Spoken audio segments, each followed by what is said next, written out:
La fille au linceul. C'était aux environs de Morlaix, dans un endroit dont je ne sais le nom. Il y avait là une auberge tenue par un homme et sa femme. Comme domestique, il n'avait qu'une jeune servante, fille de joyeuse humeur, prompte à rire et à se moquer. Un soir, deux jeunes hommes de la contrée vinrent s'attabler à l'auberge. Ils invitèrent à boire avec eux l'hôtelier, sa femme et la servante. On causa d'abord, comme entre gens de connaissance, puis quelqu'un proposa une partie de cartes qui fut acceptée. Quand on joue, le temps passe vite. Les deux jeunes gens furent désagréablement surpris d'entendre tout à coup sonner 11 heures. Ils avaient bien une lieue de chemin à faire pour rentrer chez eux, et mauvaise route. Sapristi, dit l'un d'eux. Nous allons nous trouver dehors à une heure peu chrétienne. Que penses-tu, Jacques? Oui, Franck, répondit l'autre. Il n'est pas bon de battre les sentiers à pareille heure. Pour ma part, je ne suis pas rassuré du tout. Eh bien, intervint l'aubergiste, pourquoi ne restez-vous pas couché? La servante de se récriait aussitôt. Elle se souciait probablement d'avoir encore à dresser un lit avant de gagner le sien. Je voudrais bien voir pareille chose, dit-elle, sur un ton de moquerie acerbe. Comment, vous êtes deux? Vous l'êtes un et l'autre à la fleur de l'âge. Vous avez la mine prospère, le poing robuste, et vous n'osez pas voyager de nuit? En vérité, vous avez eu jusqu'à ce jour la réputation d'être les plus fiers du pays à la lutte, mais je vois bien maintenant que vous n'en avez que la réputation. À la lutte, répartit Jacques. On se mesure avec des vivants. Cela, je ne les crains pas.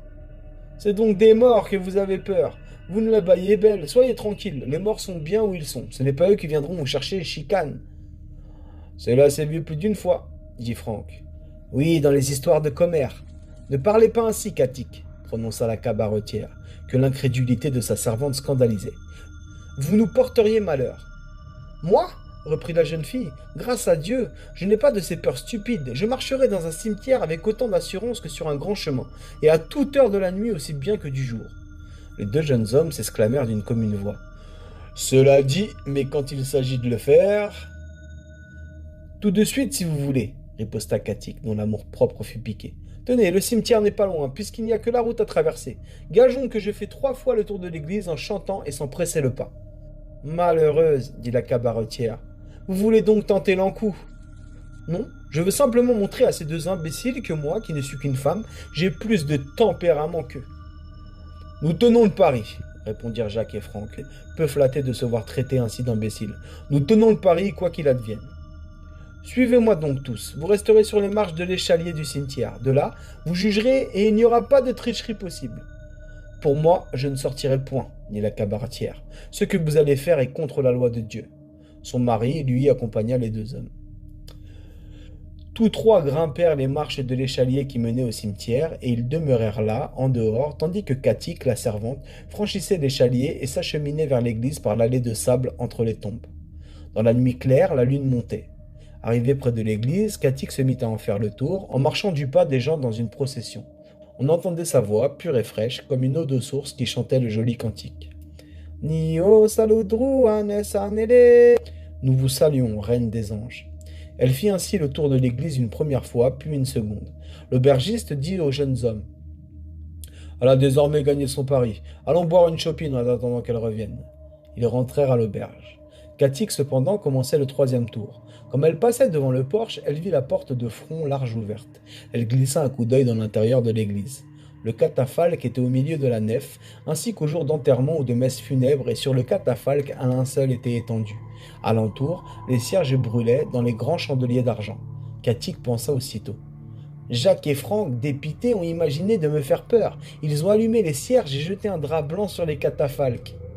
La voilà de prendre le drap, d'achever son tour et de revenir à l'auberge.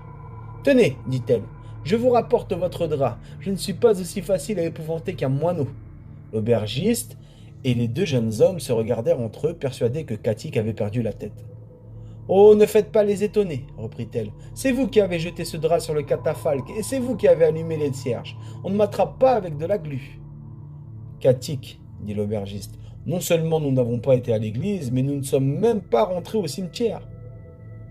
Vous verrez que ceci tournera mal, fit de son lit la maîtresse de maison qui était allée se coucher. Couchez-vous près de moi, Katik, et demain, si vous m'en croyez, vous vous rendrez au confessionnal. L'aubergiste emmena les deux jeunes hommes dans leur chambre. Katik partagea le lit de sa maîtresse. Elles ne dormirent ni l'une ni l'autre. Chaque fois que Katik essayait de tirer les draps à elle, des mains invisibles la découvraient. Elle commençait à regretter son équipée. Elle attendait le jour avec impatience. Dès qu'il parut, elle se leva et courut à l'église. Le recteur était dans la sacristie, en train de revêtir son aube pour la première messe. Monsieur le recteur, supplia-t-elle, veuillez me confesser sur le champ. Le prêtre la fit agenouiller dans la sacristie même. Elle lui confia sans omettre aucun détail tous les événements de la nuit. À quelle heure, ma fille demanda-t-il. Avez-vous remarqué que le porche était ouvert? Il pouvait être minuit ou proche. Trouvez donc au même lieu ce soir à minuit. Vous rapporterez le linceul et vous aurez soin de vous munir d'une aiguille et d'une pelote de gros fil. Vous étendrez le linceul sur le catafalque. Je n'oserai jamais, monsieur le recteur. Il le faut, ma fille. Vous verrez un mort s'allonger sur le linceul. Oh! Vous l'y envelopperez aussitôt et vous l'y coudrez. Je n'oserai jamais, monsieur le recteur. J'aime mieux mourir. Ne dites pas cela, Katik. Si vous mouriez maintenant, vous seriez damné. Il ne fallait pas oser hier. Vous n'auriez pas à oser aujourd'hui. D'ailleurs, prenez courage. Vous ne serez pas seul. Je vous assisterai. Merci, monsieur le recteur. Vous tâcherez de coudre très vite, très vite. Quand il ne vous restera plus que 3 ou 4 coutures à faire, vous direz assez haut pour que je vous entende. J'ai fini. N'oubliez pas cette recommandation, c'est essentiel.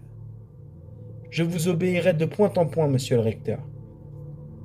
Un peu avant minuit, Katik était dans l'église. Comme la veille, le catafalque occupait le milieu de la nef, et dans les grands chandeliers d'argent, les cierges se consumaient. Mon Dieu, murmura la pauvre fille, donnez-moi force et courage. Elle déplia le drap qu'elle rapportait et le disposa proprement sur le catafalque. Alors, seulement, elle s'aperçut que ce drap était vieux, qu'il sentait le moisi et que les vers serpentaient en guise de fil dans la trame. Il ne fut pas plutôt déployé que Katik vit venir un cadavre à demi pourri. Elle le vit se hisser jusqu'à la plateforme du catafalque et se coucher dans le linceul. Katik de relever les coins de la toile et de coudre, de coudre. Le recteur était là, enfermé dans son confessionnal qui attendait. Il demandait de temps en temps. Approchez-vous de la fin, Katik? Pas encore, répondit-elle. Tout à coup, elle s'écria. J'ai fini! Dieu vous fasse paix, prononça le prêtre. Et il s'esquiva de l'église sur le seuil, il se retourna et dit. Maintenant, c'est à vous et aux morts de vous expliquer seul à seul.